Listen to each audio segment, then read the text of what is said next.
कि इसी तरह कई साल बीत गए। शादीराम ने पैसा पैसा बचाकर 80 रुपये जोड़ लिए। उन्हें लाला सदानंद के 500 रुपये देने थे। उनका लड़का लगातार 4 महीने बीमार रहा। पैसा पैसा करके बचाए हुए रुपये दवा में उड़ गए। पंडित शादीराम ने सिर पीट लिया।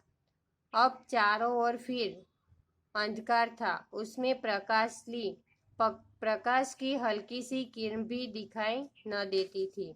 कि इस तरह की कई साल बीत गए कि शादीराम ने पैसा पैसा बचाकर 80 रुपये जोड़ लिए कि उसने 80 रुपये बचाए। उन्हें लाला सदानंद के 500 रुपये देने थे। अभी 500 रुपये देने थे और उसके पास अभी 80 रुपये ही उसने बचाए थे। कि उनका लड़का लगातार 4 महीने बीमार रहा। कि उसका बेटा था वो लगातार कि 4 महीने वो बीमार रहा। पैसा पैसा करके बचाए हुए रुपये दवा में उड़ गए। कि जो भी उसने पैसे बचाए थे वो पैसे दवा में उड़ गए। पंडित शादीराम ने सिर पीट लिया। सिर पीटना यानी पछताना। कि अब चारों ओर फिर अंधकार था।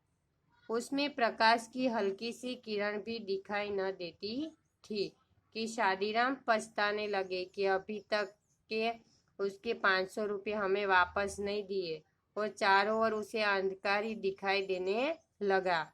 कि उसमें प्रकाश की कोई किरण उसे दिखाई देने नहीं लगी। कि अब मैं 500 रुपये कैसे इकट्ठा करूं। तो वो बहुत ही पछताने लगे। लाला सदानंद अपने पुरोहित की व्यवस्था को जानते थे। उन्हें इस रकम की जरा भी परवाह न थी। वे इस बात से इतना डरते थे मानो रुपये उन्हीं को देने हो। मगर शादीराम के दिल में शांति न थी। वे सोचा करते कि यह कैसे भले मानस है जो अपनी रकम के बारे में मुझसे बात तक नहीं करते। लाला सदानंद की भलमनसी के सामने उनकी आंखें नहीं उठती थी। कि लाला सदानंद कि अपने पुरोहित की व्यवस्था को जानते थे।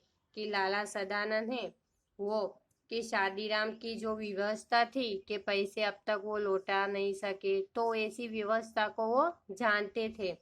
उन्हें इस रकम की जरा भी परवाह न थी कि मेरे 500 रुपये ले गए, तो ये रकम की उसे जरा भी परवाह न थी।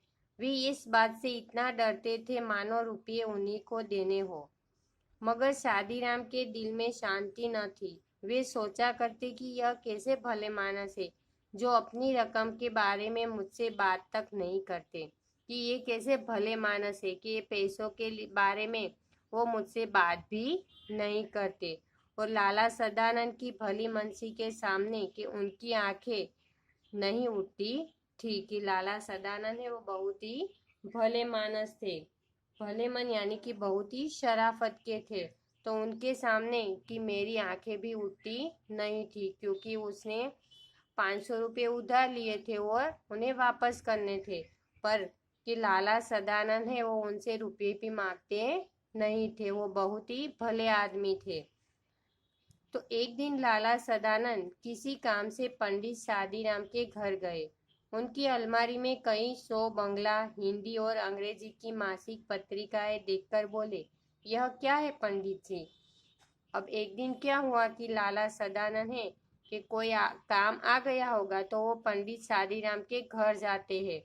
तो उनकी अलमारी में कई 100 बंगला, हिंदी और अंग्रेजी की मासिक पत्रिकाएं देखकर बोले कि यह क्या है पंडित जी। कि यहाँ देखते हो कि ये अलमारी है और उसमें की मासिक पत्रिकाएं देखकर वो बोलते हैं कि ये है लाला सदानंद और ये है पंडित शादीराम। तो उसे बातचीत करते हैं कि ये क्या है पंडित जी।